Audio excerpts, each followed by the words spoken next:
Hello, everyone, and welcome to today's session of Coffee and Counseling, where we don't spill the tea, but the coffee will be piping hot, where we talk about all things counseling. We're your hosts, Rachel Steinhardt. And Stephanie Van Schaick. But before we get started, we absolutely need to get an update from Rachel from our last week's update, how the potty training is going with her daughter. So it's a great day to ask me because we actually got an update from her daycare teacher, essentially with a picture of her on the baby potty going, cheese. So I Mhm. guess it was her first time in school asking to go and actually going. So we were all very excited about that. But the little queen, Miss Thing, decides to go when she feels like it and decides to not when she doesn't. So, like, Mhm. bedtime, she decides she's potty trained and goes, Mommy, I need potty. But during the day when she wants to play, and I'm like, girl, you haven't like peed yet today. No, Mhm. I don't need bathroom.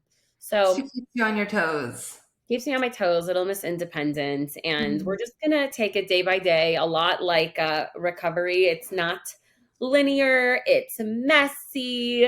And Mhm. we're just, one step at a time, one foot in front of the other. We're waiting till this potty training era is over. It's just a season of life that you're at. Exactly, exactly. But Steph, tell me how you've been doing. What are some updates in your life?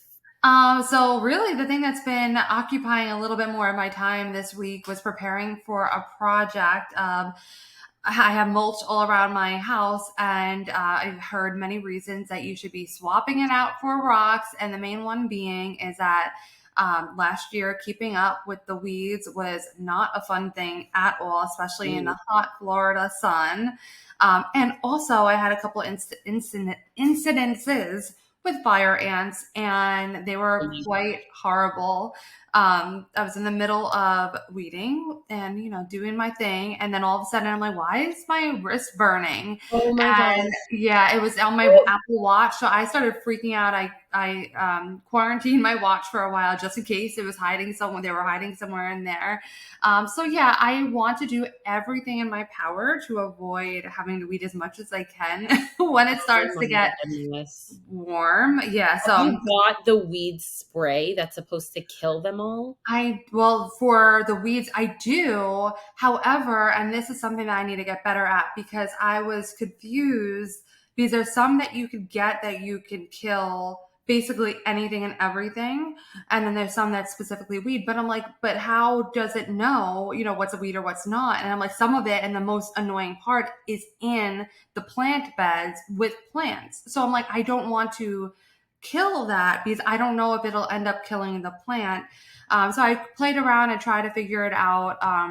But it's just, I don't know. It's just not working for me. So we're Okay, gonna guys. we're gonna Last swap week it I needed advice. It sounds like this week Steph might need some advice. Like, how to get rid of these weeds. I will tell you, whenever we have a house question, we go to Home Depot and we just straight up are like, it's like the Home Depot therapy for houses. Like, this is my problem. What is your diagnosis? Please give me Right. a treatment. It's the WebMD of the home world. You just go and be Literally. like, this is what's happening. This is what noise it's making. What do I do and where do I go? What 100, yeah. department do I have to go to? Okay, so I know last week we really talked a lot about the concept of like what it's like to just be in survival mode and what it's like to just get from 1 hour to the next, from what day to the next. We talked about the concept of there being truly like a spectrum of survival, right? Like you could be needing to be hospitalized for physical or mental reasons. You could be in a place where you're technically like going about your day, but you're truly not okay. And you're just waiting for the day to end, waiting to get through the next day. And it's just kind of like, I think of it as like hitting the bare minimum of your life and just trying to, as the word suggests, literally survive. Um, and that's obviously not an ideal way to live. And so once we're able to overcome that piece of it, and not just be in survival mode, what does it mean to really be thriving? And what does it mean to, having more positive, um, healthy, whatever it means to be thriving? Like, what does that mean for that to be part of your life? And what does that look like? And how is that different from maybe just like a really high level or not high level, maybe low level, depending on how you're looking at it, but Mhm. a a a not as bad level of survival? Like, how does it compare to that? Mhm. Where you're not, you know, suffering maybe every single second of every single day, but you're also not particularly like living life. And so, really, when we think about thriving, I think a lot of different things will come up for a lot of different people. We talk about having a healthy, positive mindset, a healthy, positive internal dialogue, a strong sense of self, meaningful relationships, connections with others, a very passionate and maybe proactive approach to the different parts of our lives, different aspects, creating that time and space for ourselves, for self care, for personal growth, recognizing our resilience, utilizing our resilience, and really putting our overall well being in the forefront of our life and taking the time to like pay attention to that. And I'm not talking about what it looks like on social media, and that will be a separate session. You know, Mhm. not the social media version of thriving where every single picture looks picture perfect and you're not really posting, you know, the reality day in and day out of what life looks like. You know, it's not the concept of thriving where it just looks like every little thing is together and you're just like living your best life. And that really might be what it feels like when you are thriving, but I think to look at that through social media eyes and say this is what thriving is can be dangerous. So let's Mhm. take a step away from that as we walk through this conversation. I just kind of want to put that as a disclaimer, um, and really just focus on genuinely connecting to having a positive trajectory of where your life is going, setting certain goals for yourself, creating a balance in your life, right? State of balance, gratitude, purpose, um, Mhm. and serenity, right? And the serenity in your life. And so feeling like the puzzle pieces in your life are truly falling into place, excuse me. And so before we really delve deeper into thriving and the different aspects that make this up and how we kind of attain that, I Mhm. just kind of want to give you, Steph, an opportunity to maybe do a tiny recap on surviving, so we just kind of know the difference, and just kind of remind our listeners a little bit as to what that space looks like and coming away from that into the thriving space.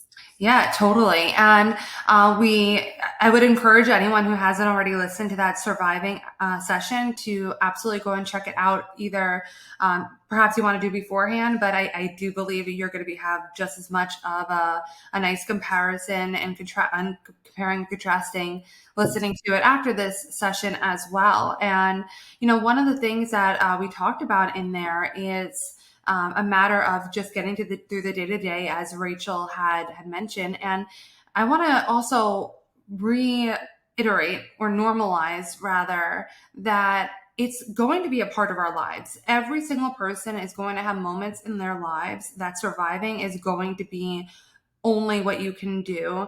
And it's not inherently bad or anything like that. It's just recognizing when, we are not in the place to be just rocking the world or everything just feels good or that we just have everything under control even if it doesn't feel good. So there's different variations, different colors of thriving that we'll talk about and lead into. It's not so black and white surviving, nor is thriving black and white.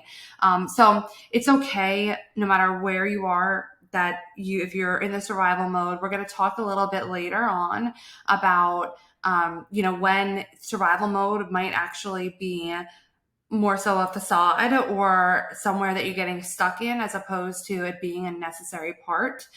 So that's something we'll explore a little bit more later. But I wanted to kind of go into and transition into the next tiers of what we talked about from last week. We had talked about what's called Maslow's hierarchy of needs. And if you recall, it's an illustration essentially to give you a little bit of a visual. It's a triangle, and the base of the triangle are things that we need in order to survive. So the first layer are things like food, water, shelter, things like that. And I go into it much more deeper in that last session. So again, check it out. And then where we kind of left off at, where it's a little bit of both, that we're going to recognize this tier, the third tier of love and belongingness needs. And that is, we are social beings, and there is a real aspect that we need others to survive. So it is such an important part of survival. I mean, even if you take apart a really flourishing relationship that you have, whether that be romantic, familial, friendship, we depend on people every single day. Even when you go to the store on your own, there's people who grew the food that you're getting. There's people who are stocking it, checking you out. All of those things are interconnectedness. So it is not only a basic human need in that way, that we have to recognize in a vast arena how much it is necessary. But then it also leads into thriving territory, that we want to sometimes, and this is something that I talk about a lot with my clients, that relationships, no matter what type of relationship they are, it's never 50-50. And what I mean by that is that sometimes we are maybe in a place that we're surviving a little bit, but our partner needs to, again, whatever type of relationship that is going to help us, where that they might be giving 80 and you're giving 20. The next time that they might be really needing you, you might be giving 70 and they're giving 30. And that's a totally functioning and good thing to have relationships in your life, that you are either presenting yourself and really being there for someone, or you have those people there for you. So what we want to do, and something that is a part of thriving, is focusing on important relationships. And this could look so different for different people. So some people, I know for myself, I just need a very close group of a couple of friends, and I am, I'm very happy. When it comes to friendships, for an example, some people need a really, really big friend group. And if that's what you need and that's what you feel comfortable with, then that's you. There's no right or wrong ways. So it's okay to have differences, and we need to be wary of comparing in that way. But to focus on whatever relationships that are important to you. So if there are friendships that are important to you, ask yourself, well, one, am I making time for this friendship? What am I doing to maintain this friendship? What do I have to do? And focusing on that is going to be a part of thriving. If you have relationship goals, like romantic relationship goals, are you making efforts to work your way through that? Are you, if you're not with someone, are you making attempts to date? If you're dating someone, are you communicating about what the future is? So it's going to look different depending on what type of relationship you have that you're focusing on. But what we want to do is focus on the important relationships that we have in our lives and feed them. And I want to make it clear too, when we're talking about Maslow's hierarchy of needs, it's not like a checklist that all of a sudden, and it's not going to be the same thing your entire life, everything that we're going to be checking off. It's probably going to change what might be needed socially. It might change from one year to the next. Or one day to the next. The next part of the Maslow's hierarchy of needs are esteem needs. And this is really just ways that we want to be accepted by the group, meaning society. We want to have dignity, achievement. We want to have reputation and respect. So maybe this might look like, if this is something important to you, it could look a million different ways. Maybe you're trying to improve your knowledge about something. You're trying to improve on a hobby that you have. You're getting a degree in something, maybe trying to volunteer in something that you feel very passionate about. Maybe if you're in school, you're trying to get on the dean's list or on the honor roll, aiming for a promotion, whatever it looks like for you. That might be how thriving is looking for you. That now that in that aspect of your life, you're really working on meeting those needs. And the highest part of the hierarchy is self actualization, it's called, which basically just means like a person's desire to be all that they can be and fulfilling a purpose. And this could look very different for different people. Sometimes it's expressed in a very nagging feeling that you want to get something. Maybe you are very, very desiring of becoming a parent. And that's something that you feel is like what you need to have in your life to feel like you are all you can be. Or maybe it's something that you want to be able to work hard and leave a legacy for an organization that you really believe in. So it can look so different again for so many different people. And I want to reiterate that it's not a checklist that you can only get to the next level with marking the first one. It's actually really, I think you're going to express this great in the next topic that you're talking about, Rachel, but, it's going to look probably different for different parts of your life. So maybe in one area of your life, you are really working on one aspect and thriving, and another might be more on the survival, which I think is a really great lead into what you wanted to talk about, Rachel. Yeah. So, a lot of the time, I wanted to talk about a tool that might help a lot of people with figuring out where they fall in this spectrum. But this is a tool I use in different parts of therapy. A lot of the time, when I find clients having a hard time figuring out their purpose, which a lot of the time aligns with people who are in some version of a survival mode, kind of having that feeling of being lost. Um, Feeling like, maybe depression or anxiety is getting the best of them and they can't even pinpoint where it's coming from or what's missing or what's that piece that's causing them pain. Um, Sometimes it's like I landed in therapy and I'm not even sure what brought me here. Right. And so a lot of different things can bring me into utilizing this tool. But for whoever's listening and you want to try this at home, you're more than welcome to. Essentially, what I want to do with you is something called a life web.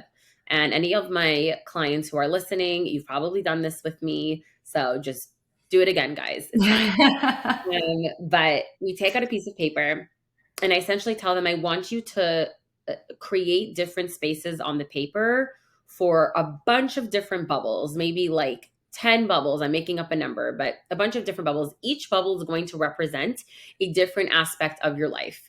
And depending on what your life looks like, some of the bubbles I may mention are applicable to you and some might not be. Obviously, if it's not, you don't have to write these down. But each bubble is going to be a separate aspect. So one bubble will be family, one will be friends, one will be potentially romantic relationships. One bubble may be education, one bubble may be work, one bubble may be spirituality or religion. Another bubble could be your physical well being. If you're sick, if you have an illness, if you are, you know, at the peak of your health, maybe it's the movement that time that you spend moving your body, like anything in the physical realm of your body. Then we go to like a self-love, self-esteem piece. So we can touch on body image there, self-esteem, worth, value, um, self-love, your relationship with yourself, essentially. And just think about, even if I'm not mentioning it, any aspect of your life, category of your life that comes to mind that you can create a separate bubble for that element. Then I want everyone to take a couple of minutes to essentially break down what each of these bubbles entails for you. What's included in them? What do they look like? Are there missing pieces? Are they going really well? What, you know, parts make up that part of your life? And essentially the goal is to kind of get to figuring out what parts of your life are maybe lacking, what's Mhm. missing, what's hurting, what has maybe trauma that hasn't been dealt with, what part are you feeling a heaviness in? What part is bringing you light and joy? And what part are you like, I got this piece? Figuring out maybe this is where we can see some strengths and weaknesses come in. This is where we can see insecurities and vulnerabilities come up. And really just creating this life web to help you have a better insight and be more in tune with where you are in your life. Now, what ends up happening when I do this exercise with people is they'll be like, I really didn't realize, like, when I sit down and take a minute, like, I'm really not happy with my relationship with my parents. Or they sit down and they're like, I just like really hate my job, or I don't have a job and that's making me really crazy, or I'm really struggling in school right now. I have no idea what I want to get a degree in. I don't know what I want to focus on. Sometimes in the spirituality piece, and I see this a lot with young adults, where they're like, I don't know what to think, or I don't know what to believe. Or maybe you have religious trauma. Maybe your religion is like the core of your entire universe, and that drives everything else, in the best way, in the worst way. And so a lot of things will come up. And what helps us in terms of survival and thriving when we do this exercise is you really start to see, like I said, where there's areas where you're thriving and it's like a strength almost, and areas where you're surviving. And Steph, like you said, and this is such an important element to bring up in this conversation, you can be thriving in certain areas of your life and barely surviving in others. And I think Mhm. that this really brings me into the next piece of this conversation, which there are different types of thriving. Mhm. There's thriving in the sense that, like, that area of your life just happens to be going really well. And then there's surviving, where it's like that area of your life just happens to be going really poorly. And so, for example, if we're using the life web, you might look at your life web and be like, oh my gosh, I'm on cloud nine. I just got engaged. My relationship, romantic part of my life is thriving to the nines. I'm planning my wedding. I'm having the time of my life. And then you can look at your, maybe like your work piece and be like, I don't know what I'm doing with my life. I'm so unhappy with my job. I have no direction. I don't know if I should quit. I don't know if I should, like, apply for something else. If I do apply for something else, I don't know where to apply. And you could be like in a survival mode with work and direction with career, and then completely be in la la land, cloud nine in your relationship piece. And Mhm. so, in the sense of just like where your life is holding, you could be thriving in one place and surviving in the other. The other portion of thriving, excuse me, where this is the portion I think I really want to spend the rest of the session focusing on, is what thriving looks like when even when there are elements of your life that are struggling, even Mhm. when there are elements of your life and aspects of your life that are hurting. Like, what does it look like to put your head on the pillow at the end of the day and, like, be content and okay? And it doesn't have to mean that you have to be happy go lucky. It doesn't have to mean that you have to, like, be running on Mhm. rainbow and sunshine all day long, but just that you're like okay and utilizing the parts in your life where you're thriving to help with the parts that you're not, Mhm. and also redirecting your focus to the things that are going really well for you, that you are really happy with, showing the gratitude in those things when the parts that are struggling, and Mhm. really having that mental capacity, and the tools and the skills and the resilience, kind of like we talked about, to be able to create this element of thriving, even when there are parts of your life that are not thriving at all. But we want to be mindful too that um, it doesn't have to be great. Like, we don't have to have every moment in our lives where we are filled with joy and happiness in order to be thriving. And I think that's a really big misunderstanding. And Rachel, you did a really great job at articulating all of that. That it's not about always being happy. And I want to remind everyone that happiness is actually an emotion, which fleeting. It's something that we experience. It's not something that's a state. just like love. Love is an emotion. It doesn't mean that you are always like, absolutely, I love you every single moment of the day, but you still have a state of having love and intimacy with another person, whatever that might look like. So one of the real big issues with misunderstanding whether or not thriving is about happiness is um, it can be weighing heavily on people who believe that in order to thrive you have to be happy all the time, otherwise you're doing it wrong. And that's something that I think social media, again, I know we'll probably talk about that in a lot of different sessions, but social media really puts out there that like nothing goes wrong in your life, and everything's just wonderful. And I know like people who are influencers will talk about it too, like, oh, everything's just peaches and cream, and our marriages are great, our kids are absolutely wonderful, our houses are absolutely immaculate.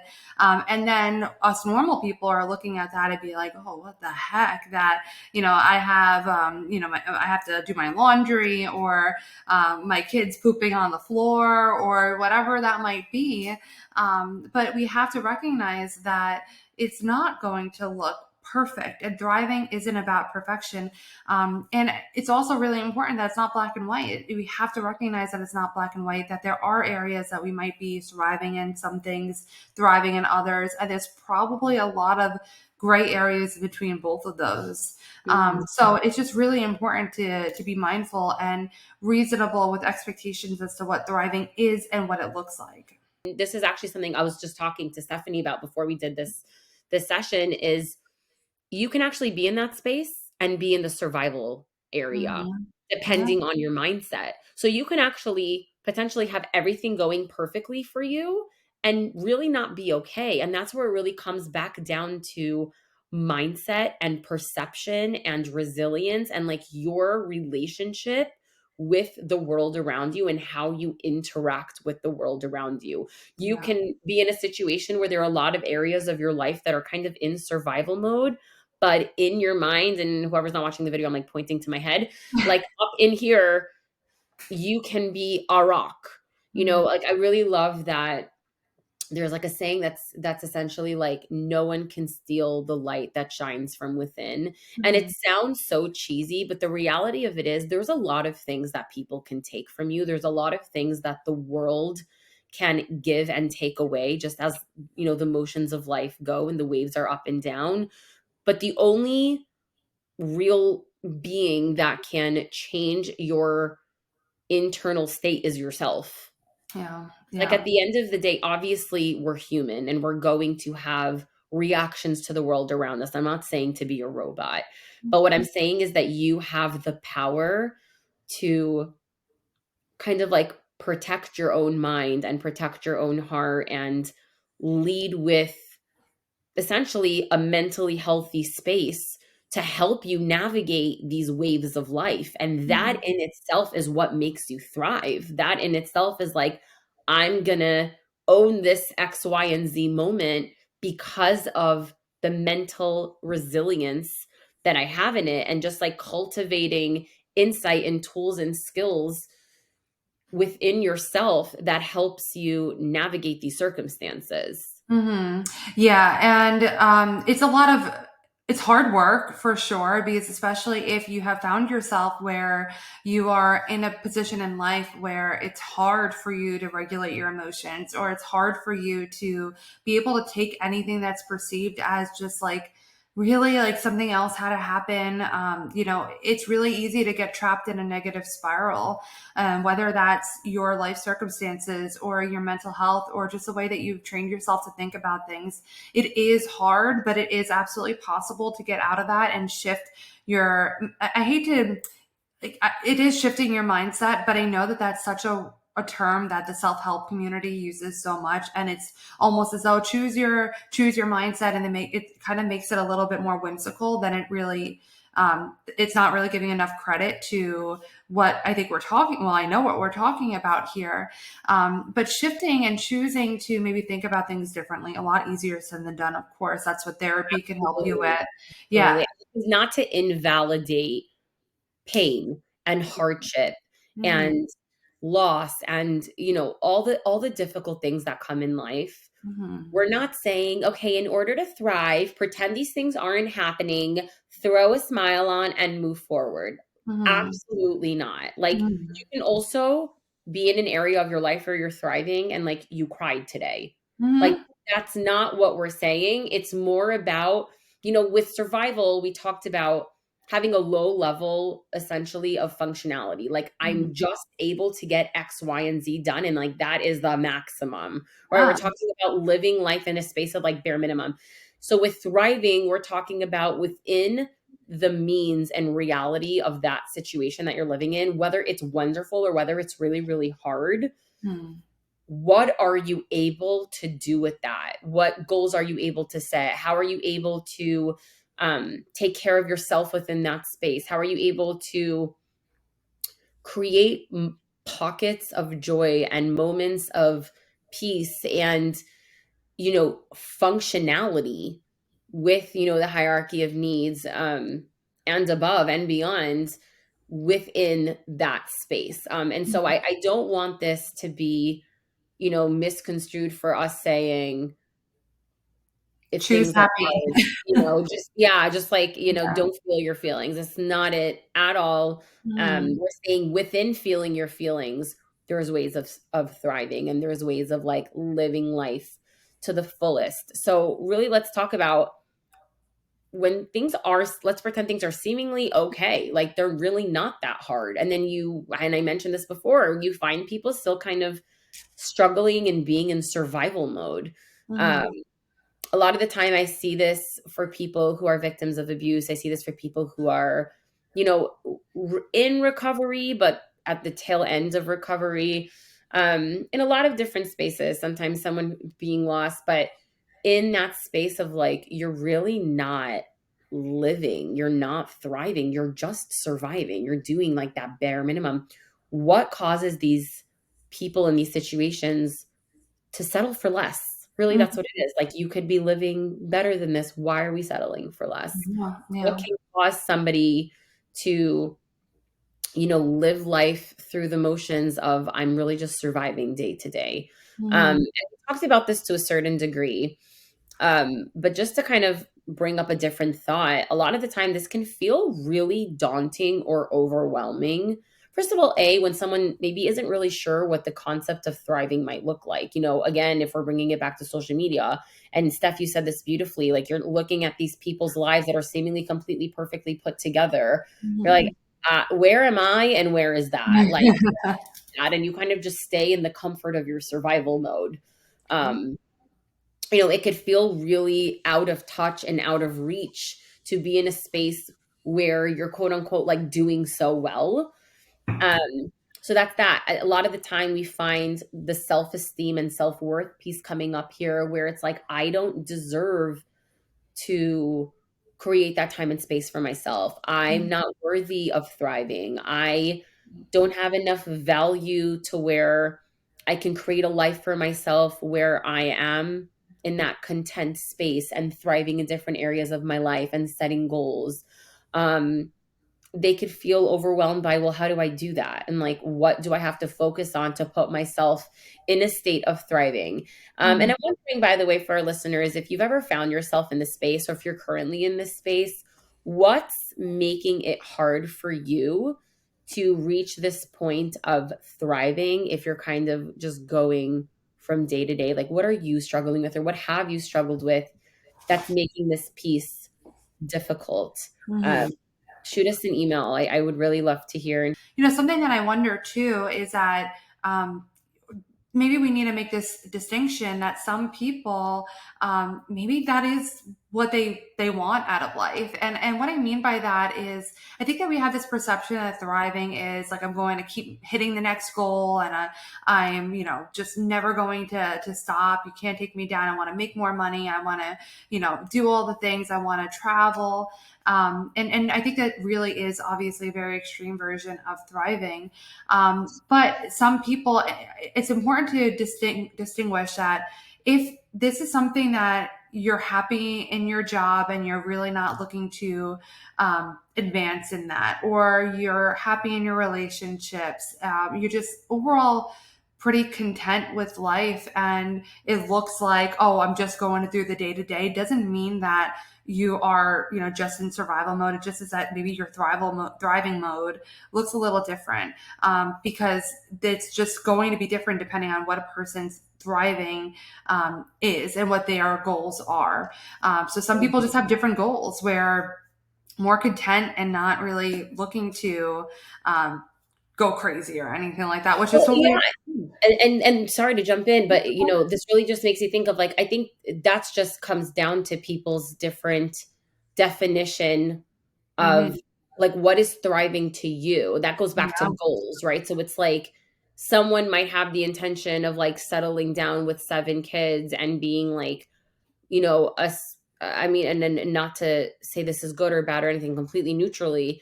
Maybe they're homeschooling their kids and they're stay-at-home mom and they're doing a bunch of loads of laundry and their husband is working on a farm, and like that is their thriving and that is beautiful. And somebody else's thriving Mhm. is like, I am a single bachelor traveling the world, running after like the next, like you said, like the next deal. And that's your version of thriving. And I don't even think it's necessarily the one's better than the other, just that every person's version of like, this is my ideal. And not only is this my ideal, but like, I'm content in my state, like you said, like Mhm. whatever it looks like. It could be that none of those things are even going well. But if Mhm. you're content in the current situation that you're in, within the ability, within like within the best that you can do in that situation, I'll give an example in a minute, that is thriving. So like I know in the survival episode we kind of talked about the postpartum space a little bit, right? Mhm. That space we said looks a lot like survival, and it very well may be. But if you are content in the fact that you just had a child, you're able to focus your thoughts on like, yes, this is really hard. Yes, I'm in a lot of pain. Yes, this is this like a lot of discomfort. I'm exhausted. I'm isolated and whatever. But like, I'm choosing to spend this time focusing on the fact that this isn't a forever time period and the baby's so tiny, and I'm going to do like my family time and my cozy slippers and my pajamas and my favorite shows at 3 o'clock in the morning when I'm nursing or whatever it is. And you're cultivating that positive energy and space Mhm. in that experience, that's thriving for that experience. So I love that you brought that up, Stephanie, of Mhm. like, you know, that thriving looks different depending on the life that you're creating for yourself. Mhm. And again, bringing it back to social media, not letting other people decide for you what thriving is. Yeah, yeah. And this might sound even a little silly when I say this to our listeners, that obviously we just had a whole episode about surviving and we're doing a whole episode on thriving. And this is because I keep saying it's not black and white.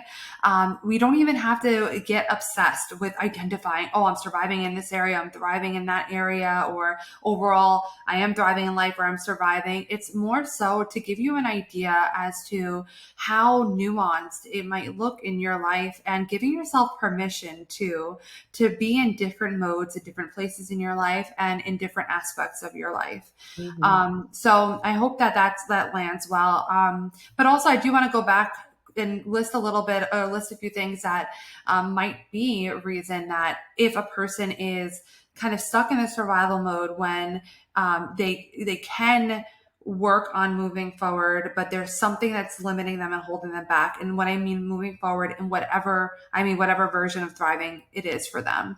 Mhm. So sometimes it's limiting beliefs and maybe negative self-talk that we believe about ourselves or our circumstances. Oh, someone like me can't go to college, or someone like me will never get married, whatever that might look like to you. Perhaps it's also about, like, what am I here for? Like, what's the purpose of doing this? Maybe you're having some questions about that. Like, I can work all my life, and what's the purpose of doing that? That can really get in someone's way as well. We could talk about stress or trauma or whatever challenges that life is throwing at you that might be a reason that you're hesitant or feel stuck from moving forward. Another thing is lack of support systems, which is a big one. We talked earlier about how important it is that we do belong to a group. And that could even be just one other person. It is nice to have a little bit of diversity amongst your relationships too, because we can't put everything on one person, but at least having one person that you could turn to, that's so important. But if you don't have that, that's really, really difficult to navigate. And I would encourage you absolutely to get a therapist if you don't already have one, if that's something you're struggling with in particular. Sometimes it's fear of change, uncertainty, or fear of success. And that's the thing too. Like, what if I get what I want? Then how is my life going to change? Is that something that I'm ready for? I know a lot of people will talk about when they had like some sort of overnight success with the business. It's like, well, now what? Or like people who win the lottery, that it sounds amazing, but a lot of them have real struggles, monetarily and otherwise after doing that. Sometimes we don't feel we want something, but we're not really ready for that thing. And not to say you can't get that thing, but it might take a lot to be able to bring yourself to that and be prepared for it. Another area is lack of, taking care of yourself or lack of well-being. Maybe you're neglecting either your physical or your mental health. And one other thing I want to touch on, sometimes what we find is, I don't know about you, Rachel, but I have absolutely had this experience with many clients that it almost becomes an identity of a survival mode. And it's like, well, Yes. I don't know who I am if I'm not the sick one or the person who needs more or who needs to have more, attention and care. It's very scary to get out of that, because it's like, well, what does that mean if I'm not this person? It's an identity crisis, essentially. Absolutely, absolutely. And what's interesting is I think you and I are talking about very similar cases. We see this a lot in the eating disorder world and in the trauma world.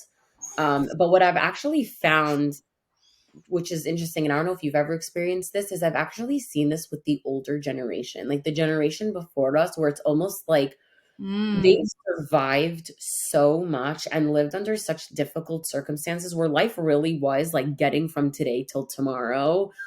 And self care was literally eating a meal, you know, they yeah. almost wear their survival as like a badge of honor, where Hmm. like sometimes I have to sit them down and be like, you don't get a medal for suffering more.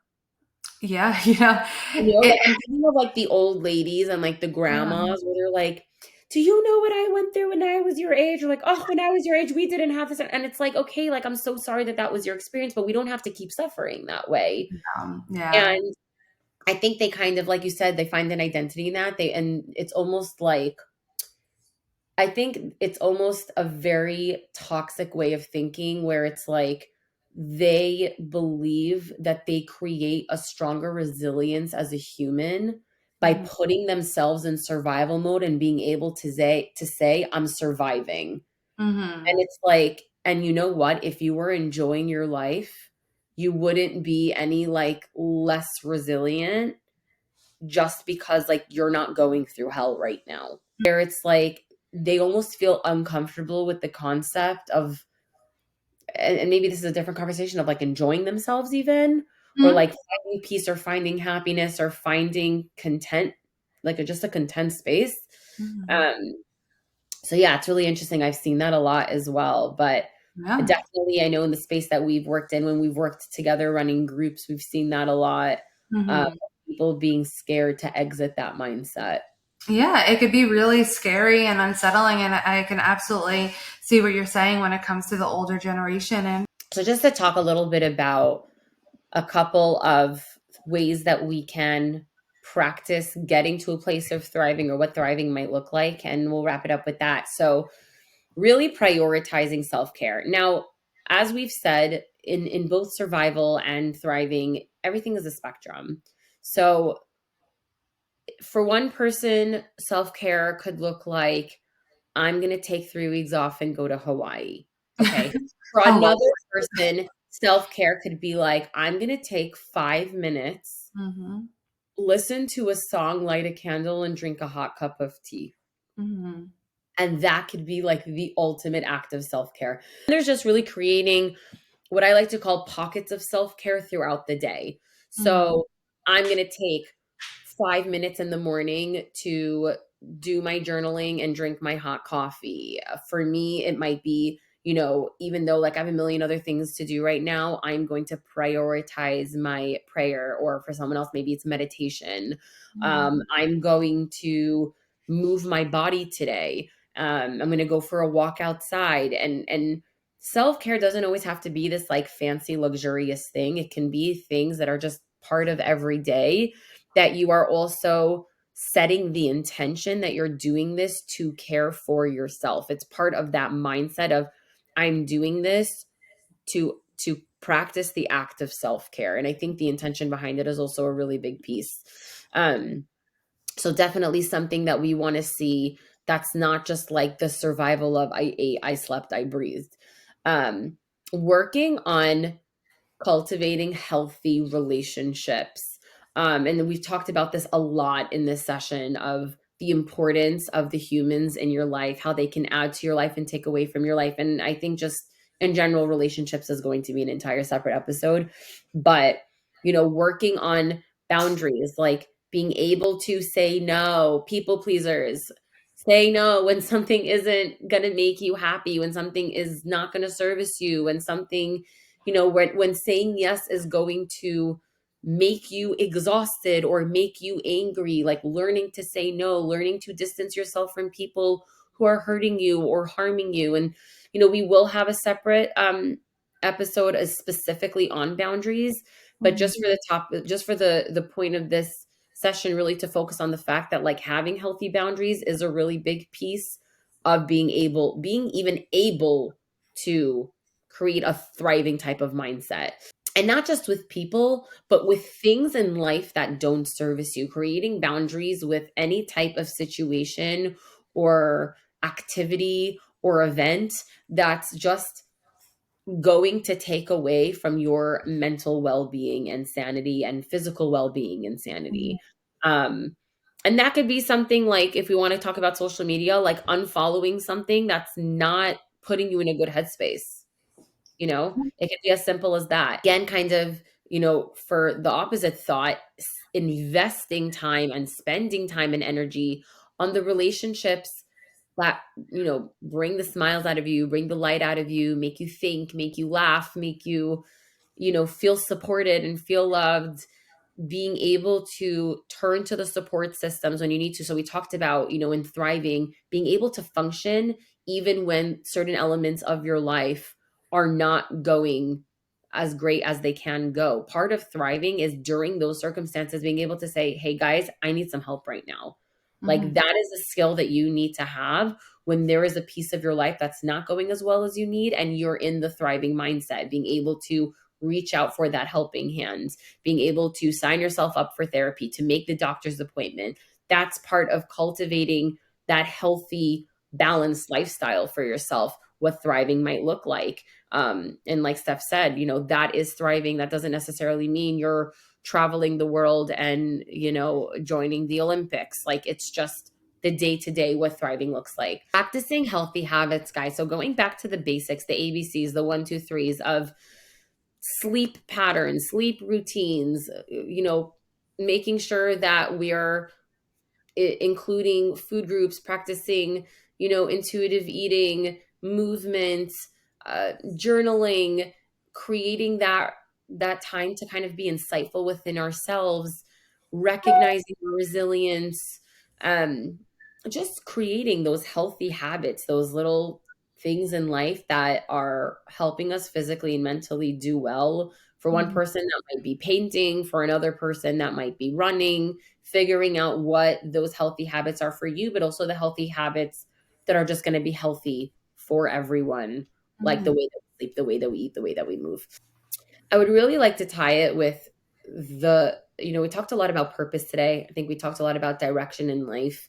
A Yeah. lot of this is wanting to and actively trying to constantly learn and grow about ourselves, about the world, about our relationship with the world, which is one of the reasons I talked today about the life web. I think that that really helps us kind of map out where in life there's room for growth, for setting goals, for changing something, for improving something, for putting effort into something.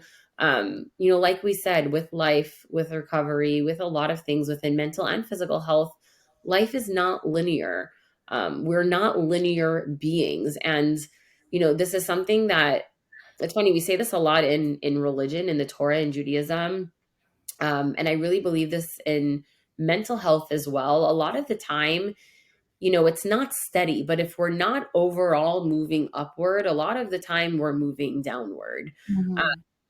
I kind of like to think of it, and to give an analogy, as like, when a flame goes out, if we don't relight it and we're not constantly like tending to the flame or tending to a fire pit, it's gonna just burn out.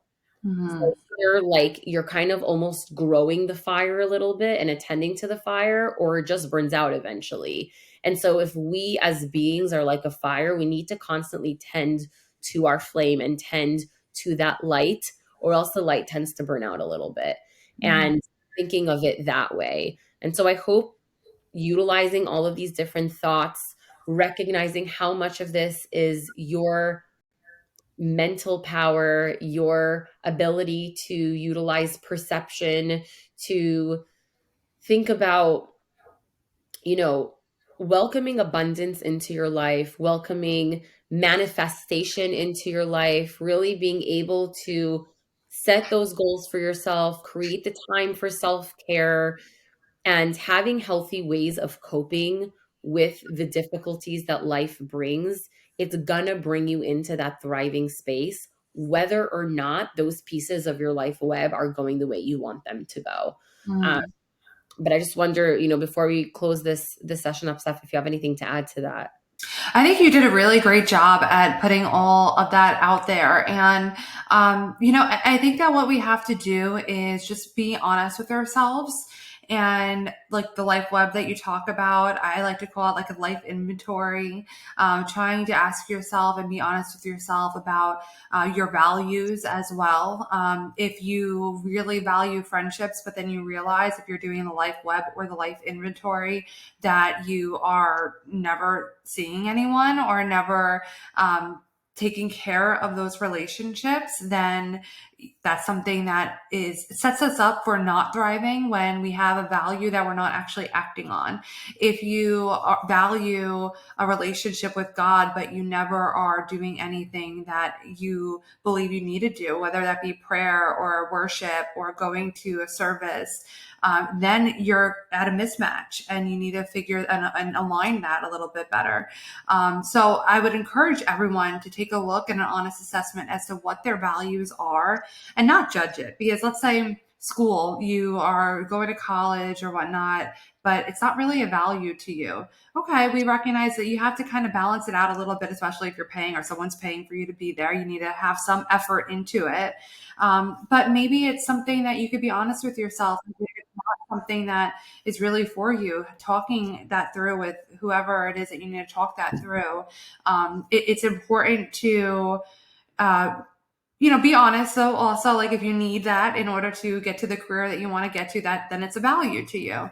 So just being honest with yourself and not judging it and asking yourself, is how I'm handling myself in life in line with the values that I say to have? That if not, then something has to change. And, something that I just kind of a little bit off topic or just wrapping this episode up, I've noticed is that a lot of times throughout our session today, and I know in past sessions as well, we're like, yeah, we could do an entire other session about this. And I think the moral of the story is that just stick around, because everything that you're like, I want to learn more about this, we're probably going to do a whole session, because everything here, if we had, the energy, the time, and just like the alertness all the time, we could just continue talking about Yeah. every single aspect that we discuss in great detail. But we try very hard to keep ourselves in line with what the topic of the episode is. But just stick around, because there's going to be a lot where we're going to dive deeper into to all of this. So, if there's nothing else that you want to add, Rachel, maybe we No, I think should. that that value piece that you brought up and making sure that your values, kind of like your values are aligned with your goals for your own life and like Mhm, what's important to you. If anything, take that out of this episode. Like take mhm, that away because that is such a big piece of like, is the way that you think about things or the way that you believe things, if that's actually how you're playing out your life. And mhm. that's such a big piece because even if you're doing everything that I just said, if the value piece isn't aligning, you're not really thriving. Yeah. And I think that you just said that so beautifully and such an important thing to take away from this session. Well, thank you. So before we wrap up completely, we promise. I just wanted to take a moment to answer our listener question, and I think that we could probably make a whole session out of this listener question, but maybe we could just share a gem or two each. And if you want to, any of our listeners, if you want to have a question answered or a chance to have your question answered in one of our sessions, we are leaving a little bit of an area at the end of each session to answer those questions. You can send those over to our Instagram at Coffee and Counseling Podcast, or you can email your questions to coffeeandcounselingpodcast@gmail.com. So our listener question today is, I want to be more open about my mental health, but I worry people will judge me or treat me differently. How do I decide how much to share? Do you want me to start off or you want to start off? Go ahead. Okay. So, what I would say is first and foremost is that not everyone is worthy of hearing what your mental health issues, struggles, or successes are. And it's really hard. I know a lot of my clients and a lot of people, just in general, separate of just clients, worry about sharing more than they want to. And it's very difficult because if someone is not really a great friend, if you're opening up to them, it can be something that is a source that you feel vulnerable or you worry that, oh my gosh, something I shared is going to be put out there or exploited. So, what I would say is, I understand your desire to want to open up, and I think that's really wonderful, but just make sure that whoever you are speaking to, I wouldn't say worthy, that's actually probably not the best word, but is deserving and trustworthy enough, which does take some time to be able to assess and build a relationship. So not everyone is deserving of hearing whatever it is that you want to share. So listen to your gut too. That's not always the best thing to do, but just keep both in mind. Looking at who you are talking to, what it is that you want to share, and trying to have your gut help you through that with that all the information that you have. Um, I would say for people who tend to connect to other people by sharing information, be very careful, like Stephanie said, how you navigate this space. Because I think some people wear their hearts on their sleeve and they're very trusting, and other people could really take advantage of that. Mm, Um, so I guess my piece of advice is think about what you're hoping to gain by telling this person what you're about to tell them. Why do you want to tell them this? And do you think you're actually going to get your desired outcome by sharing this piece of information? Because mhm, a lot of the time, if you answer those questions, you'll realize it might not be helpful to share this piece of information. That being said, when you find somebody that knows how to hold space for you, that knows how to make you feel safe and make you feel like you can share anything and they'll be there for you, and you want that person who's important in your life to know how to support you, to know what's going on for you, it's a beautiful thing to lean on them, and it's a beautiful thing to share these pieces of your life with them. um but I would agree with Stephanie where you know not everyone gets that piece of you. mhm. So be picky and choosy about who does get those parts of you, not in a I don't trust the world way, but just in a way of like, hopefully sharing these pieces of information and these parts of yourself are only going to add and help and heal versus potentially hurt or just not even be necessary. If Yeah. that answers the question. No, absolutely. And it's just a lot of discernment is needed Mhm. to help you determine that. So we hope that you enjoyed or took something out of today's session. Thank you for joining us. We really hope that you will answer a couple of questions for us. Let us know what thriving means to you. But also, if you'd like to share your life web, you could send that or the answer to the question about what thriving means to you over to our Instagram at Coffee and Counseling Podcast or email at coffeeandcounselingpodcast@gmail.com. Thank you again for joining us today, and be sure to tune in for our next session next week. Have a great week, guys. Thank you so much for being with us today. Please follow our Instagram at Coffee and Counseling Podcast and send any questions you have about any topic to us via direct message for a chance for your question to be featured in one of our next sessions. You can also email us your questions or topic suggestions at coffeeandcounselingpodcast@gmail.com. Make sure to check out some of our other sessions available to you right now. Once you drink up all of those and your coffee, come back next Tuesday for our next session. The information shared in this podcast is for educational and informational purposes only and does not constitute therapy or mental health advice. Listening to this podcast does not establish a therapeutic relationship between you and the hosts. If you are in need of support, we encourage you to seek help from a qualified mental health professional. This podcast is not a substitute for individualized care. We do offer individualized therapy. If you're interested in individual therapy with one of us, please visit our practice websites and send us an email to set up a free consultation call. All of the links and our contact info will be in the show notes.